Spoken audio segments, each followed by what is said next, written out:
Mesdames et messieurs, fidèles internautes, bienvenue. Bienvenue une fois de plus à Bametra Cameroun. Je suis le docteur Joya.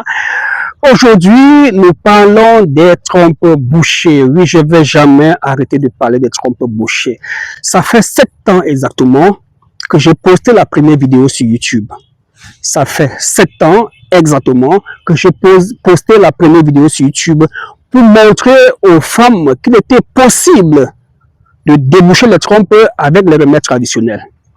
Il y a 7 ans de cela, les femmes qui n'avaient pas cru sont restées comme ça et aujourd'hui sont ménopausées. Celles qui avaient osé, celles qui étaient curieuses, celles qui ont eu la grâce d'être guidées par la lumière divine, ont essayé ce fameux traitement pour déboucher les trompes. Et ce qui avait impressionné les femmes, c'était ce langage révolutionnaire que j'adoptais. Je faisais comprendre aux femmes que pour atteindre les trompes d'une femme, il faut passer par devant, là où on fait les rapports. Là. Il faut passer par là-bas, on quitte là où on fait les rapports, on monte un peu, on tombe dans l'utérus, là où le bébé reste 9 mois. On prend un couloir qu'on appelle trompe gauche pour aller vers la chambre qu'on appelle ovaire. On prend encore un couloir qu'on appelle trompe droite pour aller vers la chambre qu'on appelle ovaire. Donc, on a là où on fait les rapports, on a là où le bébé reste 9 mois, on a 2 couloirs qu'on appelle trompe, 2 tuyaux qu'on appelle trompe, et au fond du couloir là-bas, ce sont 2 chambres qu'on appelle les ovaires. Donc, lorsque vous finissez de faire un rapport, les spermatozoïdes quittent là où vous faites les rapports, entrent dans le grand salon qu'on appelle utérus, prennent le couloir qu'on appelle trompe pour aller dans la chambre chercher l'ovule pour féconder. Lorsque le couloir est bloqué, le spermatozoïde de votre monsieur ne peut pas arriver dans la grande chambre là où il y a l'ovule fécondé. Si vous avez compris ça, vous avez compris ce qu'on appelle donc les trompes et vous avez compris les trompes bouchées. Alors, devrait-on passer derrière la maison pour balayer le couloir qui va vers les chambres? Les 2 couloirs qui vont vers les chambres? Non. Pour balayer le couloir qui vont vers les chambres, on passe par la véranda, la porte. La véranda, c'est là où on fait les rapports. La porte, c'est le col de l'utérus. Le salon, c'est l'utérus. Le couloir gauche, c'est la trompe gauche. Le couloir droit, c'est la trompe droite. Donc, on doit passer par la porte centrale pour arriver à nettoyer le couloir. C'est le même principe lorsque votre trompe se bouche. Lorsque votre trompe se bouche, on doit passer par devant. Le gynécologue, le radiologue n'est pas fou. Lorsqu'il vous fait une hystérosalpingographie et qu'il place son dispositif par devant, il injecte le produit par devant pour voir jusqu'où c'est bouché. Pourquoi alors on vous demande de vous purger par derrière pour déboucher les trompes? Peut-on passer derrière la maison et nettoyer les 2 couloirs qui vont dans les chambres? Non, pour nettoyer ces 2 couloirs, on doit entrer par le salon. Et ce que je fais depuis, grâce aux ovules traditionnels, les ovules gynécologiques de Bametra, que vous allez poser le soir au coucher dans votre partie intime, à la véranda, l'effet de l'ovule va ouvrir la porte centrale. L'effet de l'ovule va arriver dans la porte centrale. L'effet de l'ovule va tirer les 2 couloirs qu'on appelle trompe.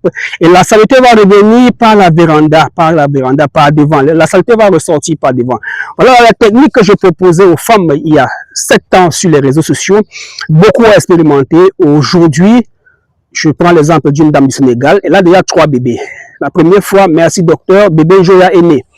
Bébé Joya 2 est né. Je suis encore enceinte de bébé Joya 3. Pour faire le bébé Joya 3, il a fallu qu'elle passe la commande d'un traitement pour se nettoyer.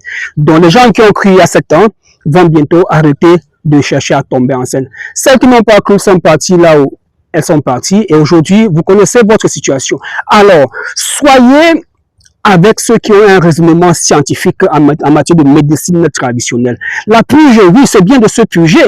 La purge, c'est une très bonne chose, d'accord? On a le DK là derrière. D'accord, on peut se purger avec le DK pour décongestionner le tube digestif.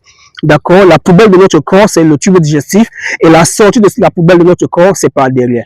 Je mange un aliment, j'avale, l'estomac se charge d'écraser, ça arrive au niveau de l'intestin grêle, ce qui est bien pour mon corps, pas dans l'intestin grêle, les petits intestins, et ce qui est sale qui doit aller à la poubelle tombe dans le gros intestin et je fais sortir ça par derrière. Pas de rapport avec mon appareil génital ou bien mon appareil reproducteur féminin. Malheureusement, beaucoup n'ont toujours pas compris. Ils se purgent avec les 4 côtés, ils voient des choses sortir par derrière, ils sont impressionnés. Moi, ça ne m'impressionne rien. Oui, mes patients font sortir beaucoup de choses par derrière, des choses énormes et bizarres. Parfois, je ne sais même pas ce que c'est.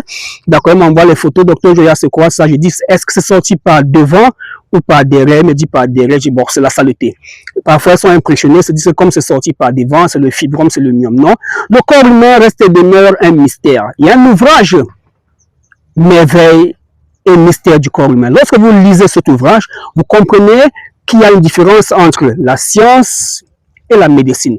À l'hôpital, le gynécologue pratique la médecine. Ensemble des principes et des techniques qu'on lui impose, conventionnelles. On fait ça dans tous les pays, c'est une conventionnelle pour soigner les gens.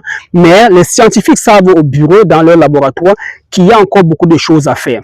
Voilà pourquoi, tous les 3, 4, 5 ans, on retire certains médicaments du marché de la pharmacie, mais on ne vous dit pas pourquoi. Seuls les scientifiques disent aux médecins, ce médicament que vous utilisez, il est dangereux pour la santé, il est ceci, il est cela.